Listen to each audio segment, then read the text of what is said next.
حال ساده هنوز برات سخت و گیج کننده است و نمیدونی دقیقاً کجا استفادهش کنی؟ هیچ اشکالی نداره. بیا میخوام با 2 تا حرف خیلی ساده بهت آموزش بدم. حال ساده یعنی F and R. F یعنی facts و R یعنی routines.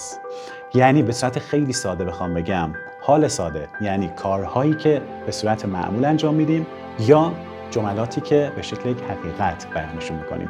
به همین راحتی. مثلا I drink tea every morning. یعنی من هر روز صبح چای میخورم. میبینید یک روتینه، کاری که همیشه انجام میدم. یا واقعیت ها هم همینطور. مثلا water freezes at 0 degrees. یعنی آب توی 0 درجه یخ میزنه. یه حقیقت علمیه. به همین راحتی. اما یه نکته طلایی هم داره. برای فاعل‌های مفرد یا فاعل سوم شخص he, she و it باید یه اس به آخر اون فعل اضافه کنید تا درست بشه. مثلا میگیم she drinks coffee every morning. به همین راحتی. میخوام بقیه زمان‌ها رو هم به همین راحتی بهتون آموزش بدم. پس بیا تو پیجم با من همراه شو تا تمام زمان‌ها رو یاد بگیری. میبینم.